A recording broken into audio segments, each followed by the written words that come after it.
Hello everybody. Water to world में आप सभी का स्वागत है। जैसा कि हम जानते हैं कि पानी का हमारे लाइफ में कितना इम्पोर्टेंट रोल है। बिना पानी के हम जीवन की कल्पना भी नहीं कर सकते। लास्ट वीडियो में हमने सेफ ड्रिंकिंग वाटर के बारे में जाना था और जाना था इससे जुड़े कुछ इंपॉर्टेंट फैक्ट्स के बारे में। तो आज का जो हमारा टॉपिक है that is contaminants in drinking water, यानी कि जो पीने का पानी होता है उसमें अशुद्धियाँ कौन कौन सी होती हैं, क्या होती हैं। तो आइए जानते हैं और देखते हैं इस टॉपिक के विषय में। कंटामिनेंट्स इन वाटर, यदि पानी में कोई ऐसे पदार्थ मिले हों जिससे ये पानी प्रयोग करने के योग्य ना हो तो ऐसे पदार्थों को कंटामिनेंट्स या फिर अशुद्धियां कहते हैं। इनमें शामिल हो सकते हैं धूल, गंदगी, खतरनाक केमिकल्स, जीवाणु या फिर रेडियो एक्टिव पदार्थ आदि। कुछ अशुद्धियां ऐसी भी होती हैं जिन्हें हम अपनी सेंसेस से, यानी कि उनको सूंघ कर, उनकी स्मेल से, उनके कलर यानी रंग से, या फिर उनके स्वाद या टेस्ट से, या फिर उनके अंदर घुली हुई गंदगी को देख करके पहचान सकते हैं। यानी कि अगर हम पीने के पानी के गिलास को अपने मुंह के पास लाते हैं और उसमें यदि किसी प्रकार की गंध आ रही है या फिर उसमें किसी प्रकार का कोई कलर दिखाई दे रहा है या फिर ये दोनों ही नहीं दिखाई दे रहे हैं, लेकिन जैसे ही हम उस पानी को पीते हैं तो उसमें खराब स्वाद आ रहा हो, तो क्या हम ऐसे पानी को पिएंगे? जी नहीं, क्योंकि ये सारी अशुद्धियों को हम आसानी से पहचान पा रहे हैं। लेकिन बहुत बार ऐसा होता है कि हमें पीने के पानी में कोई अशुद्धि पता नहीं चलती है, लेकिन फिर भी ये पानी अशुद्ध होता है और ये अशुद्धियाँ आसानी से पता नहीं चलती हैं। इसके लिए हमें पानी की प्रॉपर टेस्टिंग करानी होती है। यदि पानी की प्रॉपर टेस्टिंग नहीं कराई जाए तो ऐसे पानी को पीने से कई ऐसे रोग या डिसीजेस हो सकती हैं जो हमारी सेहत के लिए बहुत खतरनाक हो सकती हैं। पानी में जो कंटामिनेंट्स या फिर जो अशुद्धियाँ होती हैं वो या तो मानव जनित होती हैं, यानी कि हमारे आपके द्वारा फैलाई हुई, या फिर नेचुरल यानी कि प्राकृतिक भी हो सकती हैं। तो सबसे पहले हम जानेंगे कि man made contaminants in water क्या होते हैं।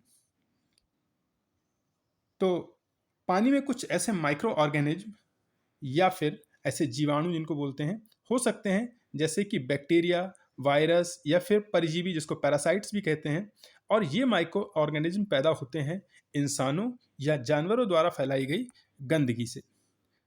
दूसरा है कारखानों से निकलने वाला जो वेस्ट या अपशिष्ट होता है, या फिर जो हम फसलों पर छिड़काव करते हैं और उससे जो केमिकल जनरेट होता है, वो केमिकल अगर पानी के किसी स्रोत जैसे कि नदी या तालाब जिसको बाद में फर्दर यूज किया जाता हो और उसमें अगर मिल जाता है तो ऐसा पानी भी दूषित हो जाता है और हमारे जीवन के लिए खतरा बन सकता है। कुछ ऐसे मिनरल्स भी हैं जैसे कि लेड या मरकरी, जिनको यदि गलत तरीके से डिस्पोज किया जाए तो इससे दूषित होने वाला पानी भी जानलेवा हो सकता है। हम ये भी जानते हैं कि जो प्लास्टिक होता है उसको डिग्रेड होने में लगभग 200 वर्ष या उससे भी अधिक का समय लगता है, और ऐसे में यदि हम उस प्लास्टिक के कचरे को पानी के किसी स्रोत में फेंकते रहते हैं तो ऐसा पानी दूषित होकर बहुत सी कैंसर जैसी खतरनाक बीमारियों का कारण बन सकता है। तो ये थे man made contaminants in water. अब हम जानेंगे कि जो नेचुरल कंटामिनेंट्स होते हैं वो क्या होते हैं, यानी कि जो प्राकृतिक अशुद्धियां पानी में हैं वो क्या होती हैं और कैसे उसको दूषित करती हैं। तो कई बार पानी में कुछ ऐसे विषाक्त पदार्थ जैसे कि आर्सेनिक कुदरती रूप से पानी में घुले होते हैं, और अगर उनकी सुरक्षित लिमिट से अधिक मात्रा हमारे पानी में घुली होती है तो वो हमारे जीवन के लिए खतरा उत्पन्न कर सकती है। कई बार ऐसा होता है कि जो टीडीएस जिसको टोटल डिजॉल्व सॉलिड, या पानी की जो कठोरता जिसको पानी के हार्डनेस भी कहते हैं, या फिर टीएसएस जिसको टोटल सस्पेंडेड सॉलिड, अगर इनके कारण भी कई बार पानी पीने के योग्य नहीं रह जाता है, और अगर एक लिमिट से अधिक इनकी मात्रा यदि पानी में मौजूद हो तो ये भी हमारे स्वास्थ्य के लिए सही नहीं है। कभी कभी ऐसा होता है कि पानी के स्रोत के पास कोई जीव जंतु मर जाता है और इसके सड़ने से पानी दूषित हो जाता है और कई बीमारियों को जन्म देता है। और इसके साथ साथ एक और प्रॉब्लम भी आती है कि ये जो उनके सड़ने से कई बार जो वहाँ पर बर्ड्स या जो दूसरे पशु पक्षी होते हैं उनकी वजह से बर्ड फ्लू जैसी बीमारियां भी इसके कारण फैल सकती हैं। अब कुछ लोगों का कहना है कि जो बोरवेल या वेल का पानी हम जो पीते हैं उसमें कोई प्रॉब्लम नहीं होती है, वो पानी सही होगा। तो ऐसा नहीं है, ये पानी भी दूषित हो सकता है। हमारे देश में बहुत सारे घरों में पर्सनल बोरवेल होते हैं जिन पर पहली बात तो सरकार का कोई नियंत्रण नहीं होता है, और ना ही हम इनकी कभी प्रॉपरली टेस्टिंग करवाते हैं। बस हमने बोरवेल या कुएं को देख लिया और बोरवेल से पानी इस्तेमाल करना शुरू कर दिया है। हमें पता नहीं होता है कि इसके अंदर में क्या कंटामिनेंट्स हो सकते हैं, उस पानी की क्वालिटी से हमारी लाइफ पे, हमारे जीवन पे क्या फ़र्क पड़ सकता है, हमारी सेहत पे क्या फ़र्क पड़ सकता है, तो इसके बारे में हम नहीं सोचते हैं। तो जो बोरवेल होते हैं उसकी जो सुरक्षा या गुणवत्ता कई कारणों से प्रभावित हो सकती है। जैसे कि अगर कुआं या बोरवेल कैसे बनाया गया है, कच्चा बोरवेल है, पक्का बोरवेल है, तो उसका भी फर्क पड़ता है। कुएं या बोरवेल की लोकेशन क्या है, किस जगह पर है, कहीं ऐसा तो नहीं है वो किसी ऐसी जगह पर है जहाँ पे ऑलरेडी पानी का जो कंटेमिनेटेड वाटर हो और वही पानी हमारे बोरवेल या फिर कुएं में आ रहा है। तो हमें उसको भी थोड़ा ध्यान में रखना है कि उसकी लोकेशन क्या है। कुएं या बोरवेल का समय समय पर निरीक्षण हो रहा है या नहीं हो रहा है, यानी कि हम उसको प्रॉपरली देख रहे हैं कि उसके अंदर कहीं ऐसा तो नहीं है कि उस कचरा कोई डाल रहा है उस कुएं के अंदर है। तो वो भी हमें लगातार देखते रहना है, उसका कंटिन्यूस वॉच करना है कि उसमें कोई प्रॉब्लम ना हो पाए।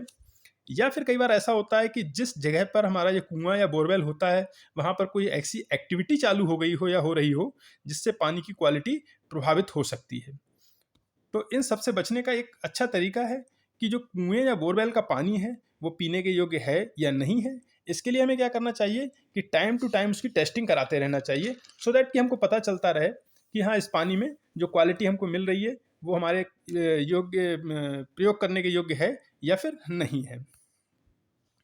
अब कुछ लोगों का मानना है, ये लोग कहते हैं कि अरे हम तो यार हमेशा पैकेज्ड बॉटल का पानी पीते हैं, इसमें कोई प्रॉब्लम नहीं है।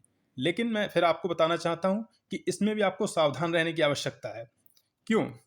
क्योंकि जो सबसे पहली बात है कि प्लास्टिक बॉटल से लगातार पानी पीने से कुछ केमिकल्स, जिससे कि ये प्लास्टिक बॉटल्स बनाई जाती हैं, हमारे शरीर में जाता रहता है, जो कि स्लो पॉइजन या धीमे जहर का काम करता है और लंबे समय तक इसके इस्तेमाल से हम इस केमिकल से होने वाली बीमारियों का शिकार हो सकते हैं।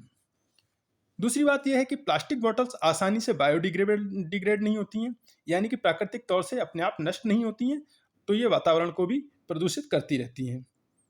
अक्सर ये भी देखा गया है कि जो पैकेज्ड बॉटल्स होती हैं ये ओपन सनलाइट में ट्रांसपोर्ट हो रही होती हैं, मतलब इसको जब ले जा रहे होते हैं तो कई बार देखा होगा कि ओपन कंटेनर्स में रखी होती हैं जिसमें डायरेक्ट सनलाइट का इफेक्ट हो रहा होता है, जिसकी वजह से क्या होता है इसके अंदर में डेवलप हो जाते हैं कुछ बैक्टीरिया जो कि हमारी सेहत के लिए नुकसानदायक हैं।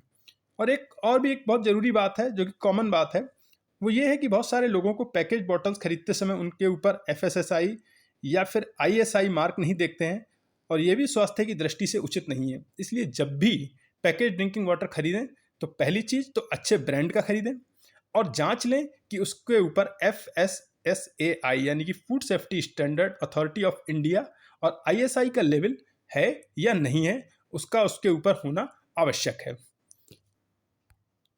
अब एक चीज़ और है कि कुछ लोग बोलते हैं कि हम अपने घरों में टैप का पानी, यानी कि जो म्यूनिसिपल बोर्ड से जो पानी उनके पास आता है वो पानी पीते हैं। तो इस पानी में भी कभी कभार कुछ कंटामिनेशंस हो सकते हैं, और वो क्या होते हैं कि अधिकतर पानी की सप्लाई कम डाया के जीआई पाइप के माध्यम से होती है, जिनमें लंबे समय से रस्ट या जिसको जंग लगना कहते हैं या जंग कहते हैं हो सकता है। ये जंग के कण जब पानी के साथ मिल जाते हैं तो पानी की गुणवत्ता को प्रभावित कर सकते हैं, और हम देखते हैं कि इससे पानी का जो कुदरती रंग है वो कई बार पीला या फिर ब्राउनिश या भूरा हो जाता है।